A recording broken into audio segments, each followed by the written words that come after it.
Let's just start with the Prime Minister's speech that he's just given, in which he's denied that his government has been misleading in the run-up to the budget and said it's true that there has been a £16 billion productivity downgrade, a large part of which happened as a result of Tory policies when you were in power and the delivery of Brexit.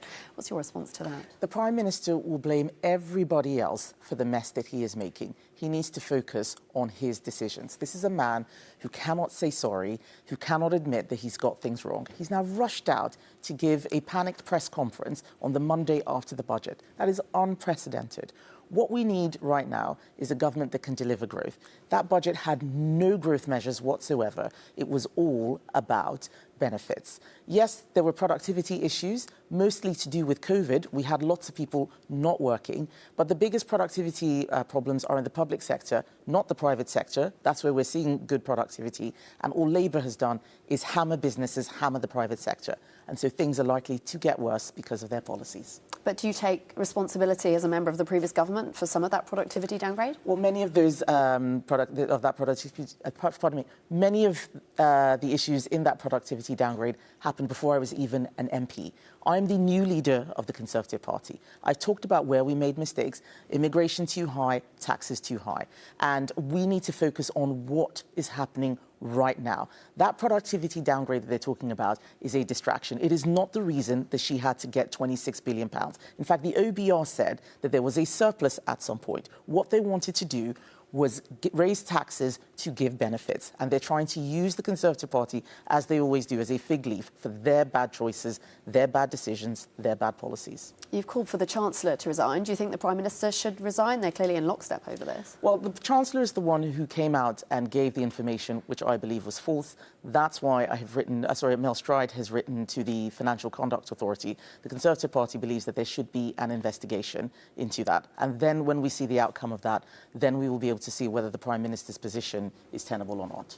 But what exactly did she do that you think was false? Or you've talked about her lying as well. I mean, she didn't come out publicly and say there was a black hole of 20-30 billion pounds. She talked about global headwinds and changes to productivity and Donald Trump and Brexit and all of that. So, I mean, certainly that was the impression that was given. There are a lot of off-the-record briefings, but she didn't, on the record, make any of these claims. She gave a press conference on the 4th of November where she gave information saying that there was, that the OBR had said that there was a huge black hole. She did that on the 10th of November as well. She didn't say there was a huge black hole. She just said the economy is in trouble and I need to make tough decisions. She gave briefings, which the market saw on the 10th of November as well. That's very, very serious. People made decisions on the basis of those briefings. Some people left the country worried about an exit tax. Some people drew down their pension, an irreversible act. And that is why we have written to the Financial Conduct Authority. All of the detail is in that letter. She can try and pretend that she didn't say those things now, in the same way she tries to pretend that she never said that she wouldn't be coming back for more taxes. We have this woman on video saying all sorts of things after the election, after the last budget, during the last budget, things that are clearly, categorically not true. She has lied and lied and lied again. I think that she put up tax when she didn't need to. She should resign. Is it grown-up politics to be calling for the Chancellor to resign when she's made her choices in a budget? She's given her explanation for it? If a CEO had done what the Chancellor had done, putting out information that was misleading to try and manipulate markets and get better PR for their company, they would have been sacked. This is an issue of financial probity and market abuse. It is wrong for us to downplay it and pretend that it is just politics. If we treat everything like it's just a big game, then we are going to flush our economy down the loo. That is not what we want to see. We need serious people in government. The Chancellor is someone who has not been telling the truth. That is why I think it is important that she should come clean or she should resign. Now, you've talked a lot about the need for welfare reform, but the Tories' own record in this wasn't particularly strong. I mean, under Mel Stride, you're now the Shadow Chancellor, when he was Work and Pensions Secretary, was trying to make changes to disability payments, for example, but they all got held up in the courts. There was accusations that the consultation was rushed and a bit of a shambles, frankly, so that didn't really end up going ahead. The Prime Minister today saying under the Tories the welfare bill went up by £88 billion. Do you really have credibility on this issue? Yes, we do, because when we came in 2010, we actually carried out some of the most significant welfare reforms this country has ever seen. After COVID, there were new problems. And that's something that Mel Stride was trying to get a handle on. Now, of course, as you said, there were issues, things, being judicially reviewed and so on. But we were serious about bringing down welfare. We had this in our manifesto. We had lots of welfare savings in our manifesto. Now, of course, we did not win that election. The public was right. We'd made a lot of mistakes. They wanted change. All they have seen now is change for the worse.